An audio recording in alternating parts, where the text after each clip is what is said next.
Existe un pecado que Dios no perdona, no porque le falte poder, no porque sea rencoroso, sino porque el alma que lo comete ha cerrado por dentro la única puerta por donde entra el perdón. En los próximos minutos vas a entender algo que muy pocos católicos saben explicar con claridad, y que puede cambiar para siempre tu manera de entender la misericordia de Dios y la gravedad del pecado. En el nombre del Padre, del Hijo y del Espíritu Santo. Amén. Bienvenidos.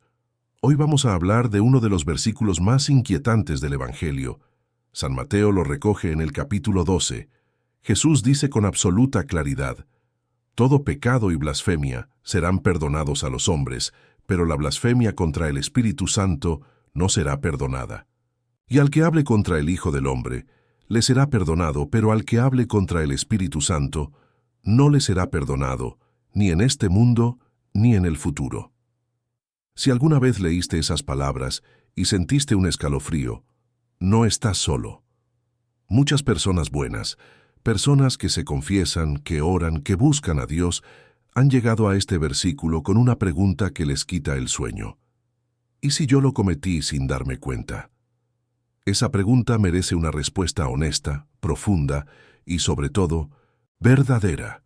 No queremos aquí ni alarmar sin fundamento, ni consolar sin doctrina. Queremos entender, de la mano de la Iglesia y de los grandes teólogos que ella misma nos ha dado, qué es exactamente lo que Jesús quiso decir. Porque hay algo que este versículo no es, y hay algo que este versículo sí es, y confundir las dos cosas puede llevar a un alma, por un lado, a una angustia innecesaria, y por otro lado, a una tranquilidad muy peligrosa. Hoy vamos a deshacer esa confusión con calma, con rigor y con caridad. Quédate hasta el final, porque la última parte de este video tiene algo que necesitas escuchar. Para entender el pecado contra el Espíritu Santo, necesitamos dar un paso atrás y entender algo que la teología católica, especialmente Santo Tomás de Aquino, nos enseña con una claridad extraordinaria. Necesitamos hablar de los tres tipos de pecado y de por qué cada uno de ellos se relaciona, por apropiación, con una de las tres personas de la Santísima Trinidad. Presta atención a esto, porque aquí está la clave de todo. Cuando nosotros pensamos en Dios Padre, ¿qué atributo viene primero a la mente? La omnipotencia, el poder infinito. Y por eso, en teología, decimos por apropiación que los pecados cometidos por debilidad son pecados contra Dios Padre. No porque el Padre sea débil, sino porque la debilidad humana se contrasta con su fuerza infinita. Son los pecados que cometemos cuando sabemos que algo está mal, queremos evitarlo, pero caemos por flaqueza, por la fragilidad de nuestra naturaleza herida. Pecamos y lo lamentamos, y en ese lamento ya hay una semilla de conversión. Ahora bien, ¿qué atributo asociamos con el Hijo? La verdad. Jesús mismo lo dijo: yo soy el camino, la verdad y la vida. Por eso los pecados cometidos por ignorancia se atribuyen por apropiación al Hijo. Son los pecados de quien no busca conocer la verdad, de quien no se acerca a la palabra, de quien no quiere profundizar en la fe. Hay una negligencia, una falta de esfuerzo, pero no necesariamente una maldad deliberada y fría. Y aquí llegamos al Espíritu Santo. ¿Cuál es el atributo propio del Espíritu Santo? La bondad, el amor, el don de Dios al mundo. Todo lo que es verdaderamente deseable como bien, todo lo que atrae el alma hacia Dios, es obra del Espíritu Santo. Él es el que convence al corazón humano de que hay algo mejor, de que el pecado destruye, de que Dios ofrece salvación. El Espíritu Santo es el que toca la puerta del alma y dice: vuelve. Por eso el pecado de malicia es el pecado contra el Espíritu Santo. No es el pecado del que cae por flaqueza, no es el pecado del que peca por no saber, es el pecado del que sabe exactamente lo que está haciendo, reconoce el bien que rechaza, y lo rechaza de todas formas, no por debilidad, sino porque su voluntad está fijada en el mal. ¿Ven la diferencia? Es la diferencia entre el hijo pródigo que cae y vuelve, y el corazón que ha decidido no volver jamás. Ahora bien, ¿qué significa entonces blasfemia contra el Espíritu Santo? Aquí debemos ser muy precisos, porque es fácil equivocarse. No se trata de una blasfemia verbal, de palabras pronunciadas en un momento de desesperación o de rabia. No se trata de un instante de oscuridad. El Santo Padre Juan Pablo II, en su encíclica Dominum et Vivificantem, lo explicó con una profundidad que debemos tener muy presente. La blasfemia contra el Espíritu Santo consiste, en sus propias palabras, en la recusa radical de aceptar la remisión de los pecados que Él dispensa, es decir, en rechazar no solo un sacramento, no solo una norma moral, sino la misma posibilidad de conversión que el Espíritu Santo ofrece. Es cerrar la puerta de adentro con plena conciencia diciendo, no quiero ser perdonado, no me interesa. Y la razón por la que este pecado es por su propia naturaleza imperdonable no está en un límite del poder de Dios. Dios puede perdonar todo. Está en que el perdón requiere dos cosas inseparables: la misericordia de Dios, que siempre está disponible, y la apertura del alma que la recibe. Santo Tomás de Aquino lo dijo con precisión. Este pecado excluye los elementos por los cuales se concede la remisión. No hay arrepentimiento, no hay conversión, no hay apertura. Y sin esa apertura la gracia no entra, no porque Dios la retire, sino porque el alma la rechaza. Es como la lluvia que cae sobre una roca sellada. El agua no desaparece. La roca simplemente no la recibe. Ahora bien, antes de seguir, necesitamos detenernos en algo muy importante, porque hay dos errores opuestos que las personas cometen con este tema, y los dos son peligrosos. El primero es el del alma escrupulosa, que lee este versículo y entra en pánico, convencida de que ya lo cometió, de que ya no tiene salida, de que su caso es desesperado. El segundo es el del alma tibia, que usa este versículo al revés, diciéndose a sí misma, yo no he llegado a ese extremo, así que todavía tengo tiempo, todavía puedo seguir como estoy. Los dos errores nacen de no entender bien qué es exactamente lo que Jesús estaba describiendo. Empecemos por el alma escrupulosa, porque merece una respuesta directa y misericordiosa. Si tú estás viendo este video con miedo, si en algún momento de tu vida dijiste algo contra Dios, contra la Iglesia, contra el Espíritu Santo, en un instante de rabia, de dolor, de confusión, y hoy eso te pesa y te angustia, escucha esto con atención. El solo hecho de que te preocupe, el solo hecho de que sientas ese peso en el corazón, es la prueba más clara de que no has cometido ese pecado. Porque el pecado contra el Espíritu Santo, por su propia naturaleza, destruye precisamente esa capacidad de sentir que algo está mal. El alma que lo ha cometido no tiene miedo de haberlo cometido, porque ha decidido, con plena libertad y plena conciencia, no querer volver. La angustia que sientes no es señal de condena, es señal de que la gracia del Espíritu Santo todavía te está llamando, todavía está tocando tu puerta, todavía no se ha rendido contigo.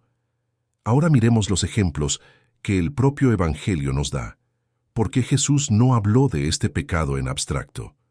Lo dijo en un contexto muy concreto, rodeado de personas muy concretas, y eso nos ayuda a entender de qué tipo de alma estamos hablando.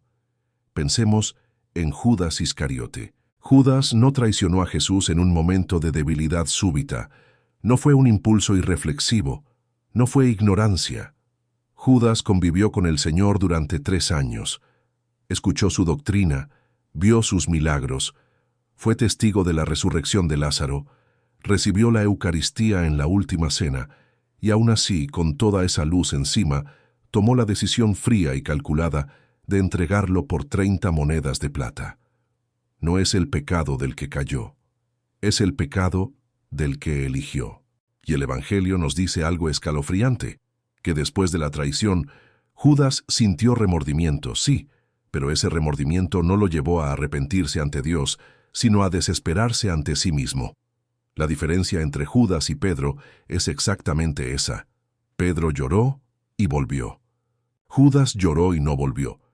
Pensemos también en los sumos sacerdotes que, Después de que Jesús resucitó a Lázaro, en lugar de arrodillarse ante un milagro evidente, se reunieron en consejo para planear cómo matar a Lázaro también, para que la gente no siguiera creyendo. Eso no es debilidad, eso no es ignorancia, eso es malicia en estado puro, ver la obra de Dios con claridad perfecta y decidir destruirla. Es por eso que Jesús llamó a ese tipo de pecado contra el Espíritu Santo, porque no nace de la fragilidad humana, sino de una voluntad que, como la de los demonios, se ha fijado libremente en el rechazo del bien. Y aquí llegamos a algo que tanto el Papa Pío XII como el Papa Juan Pablo II señalaron con una claridad profética.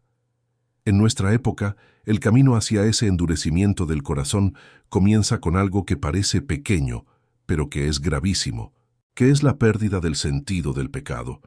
Cuando un alma deja de llamar al pecado por su nombre, cuando deja de sentir que algo está mal, cuando normaliza lo que Dios prohíbe y prohíbe lo que Dios manda, está dando pasos graduales, casi imperceptibles, hacia ese endurecimiento que la Escritura llama dureza de corazón.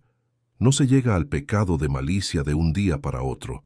Se llega después de muchos no pequeños a la gracia, de muchas veces en que el Espíritu Santo tocó la puerta y el alma dijo, ahora no, después, cuando me convenga. Entonces, ¿qué hacemos con todo esto? ¿Cómo se traduce esta doctrina en algo concreto para tu vida de hoy, para esta semana, para esta noche? La respuesta es más sencilla de lo que parece y al mismo tiempo más urgente de lo que quisiéramos admitir. Lo primero que necesitas hacer es un examen de conciencia honesto, no angustiado, sino honesto. Pregúntate con serenidad, ¿hay algún área de mi vida donde yo sé que algo está mal y he tomado la decisión de no cambiarla? ¿Hay algún pecado que ya no me pesa, que ya no me incomoda, que he normalizado tanto que dejó de parecerme grave? Hay momentos en que siento que Dios me llama a algo, a perdonar, a confesar, a cambiar, y yo deliberadamente apago esa voz. Esas preguntas no son para hundirte, son para despertarte, porque si todavía puedes hacértelas con sinceridad, si todavía sientes algo al responderlas, es porque el Espíritu Santo todavía está obrando en ti, todavía no ha sido silenciado, todavía hay tiempo. Lo segundo, y esto es lo más concreto que puedo decirte, es que vayas a confesarte. No en algún momento, no cuando te sientas listo. Ahora, esta semana.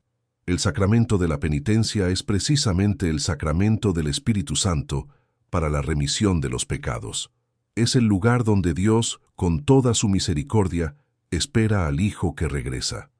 Y cada vez que te acercas al confesionario con un corazón sincero, estás haciendo exactamente lo opuesto al pecado contra el Espíritu Santo. Estás abriendo la puerta desde adentro y diciéndole a Dios, quiero ser perdonado. Eso es suficiente. Con eso basta para que la gracia entre. Recuerda esto y que te quede grabado. La misericordia de Dios siempre está disponible. Las fuentes de la redención, como decía Juan Pablo II, permanecen siempre abiertas. La pregunta no es si Dios quiere perdonarte. La pregunta es si tú quieres ser perdonado. Y si la respuesta es sí, entonces todavía no es tarde. Si la respuesta es sí, entonces corre, no camines, corre hacia el confesionario. Porque esa disposición a volver, ese sí pequeño y tembloroso que le das a Dios, es ya la obra del Espíritu Santo en tu alma. Que Dios los bendiga. Que la Santísima Virgen María, esposa del Espíritu Santo, interceda por cada uno de ustedes. Si este video te ayudó a entender algo importante, compártelo con alguien que lo necesite. Dale like y suscríbete al canal para seguir creciendo en la fe. En el nombre del Padre, del Hijo y del Espíritu Santo. Amén.